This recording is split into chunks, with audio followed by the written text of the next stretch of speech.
বাংলাদেশকে দখল করার কোন স্বপ্ন আপনাদের থাকে, সেই স্বপ্ন কখনোই আপনাদের সফল হবে না। যদি শেখ হাসিনা 5 আগস্টের পর এই মোদীর পদতলে আশ্রয় না নিত, তাহলে আজকে এই ঘটনাগুলো ঘটত না। আমাদের স্বাধীনতা রক্ষার জন্য আমরা জীবন দিতে প্রস্তুত। আওয়ামী লীগের 16 বছরের ইতিহাসে বাংলাদেশে যে কলঙ্ক সৃষ্টি করেছে, বাংলাদেশে 16 বছরের ইতিহাস সৃষ্টি করেছে, সকল ক্ষেত্রে বিশ্বের দরবারে বাংলাদেশের মাথা উঁচু করে দাঁড়াবার সেই সুযোগটুকু নষ্ট করেছে। আজকের শেখ হাসিনা যেই দেশে আশ্রয় নিয়েছেন, এই হিন্দুস্তান ভারত, আজকে আমরা অস্বীকার করি না। আপনারা আমাদেরকে সহযোগিতা করেছেন।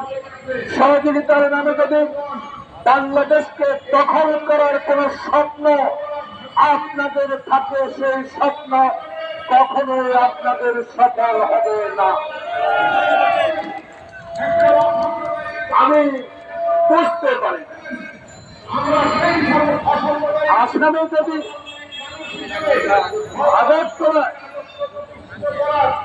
আমার হাই কমিশনার ভাঙচুর করে বাংলাদেশের মানুষের প্রতি যে অসম্মান করেছেন, পশ্চিমবঙ্গের মুখ্যমন্ত্রী আপনার কথাবার্তায় বাংলাদেশের মানুষকে যে হেয় প্রতিপন্ন করেছেন, বাংলাদেশে যে আজকে আপনি মুসলিম হিন্দুর দাঙ্গা লাগাবার একটা প্রক্রিয়া শুরু করেছেন, আমি মনে করি জনগণ বাংলাদেশের মনে করে যদি শেখ হাসিনা 5 আগস্টের পর এই মোদীর পদতলে আশ্রয় না নিত, তাহলে আজকে এই ঘটনাগুলো ঘটত না।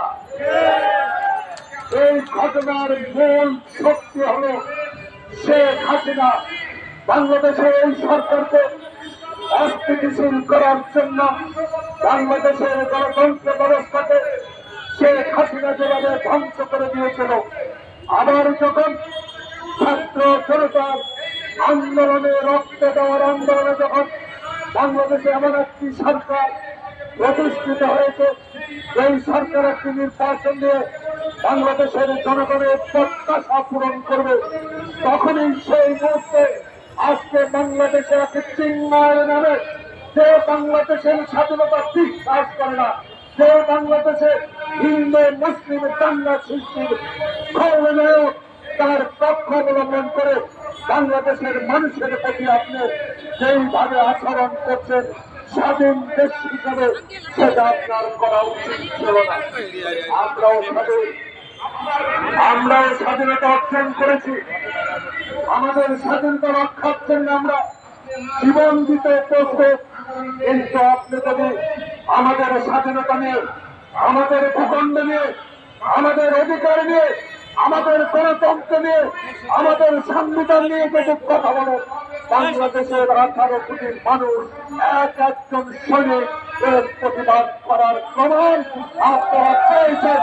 বাংলাদেশে সকলে রাজনৈতিক দল সেদিন ডক্টর ইউনূসকে ওয়াদা করে দিয়ে আসছে, আমরা আছি, আমরা আপনার পাশে থাকতে। শেখ হাসিনার পেপার তারা কোনদিন আর বাংলাদেশে নতুন ষড়যন্ত্র করতে পারবে না।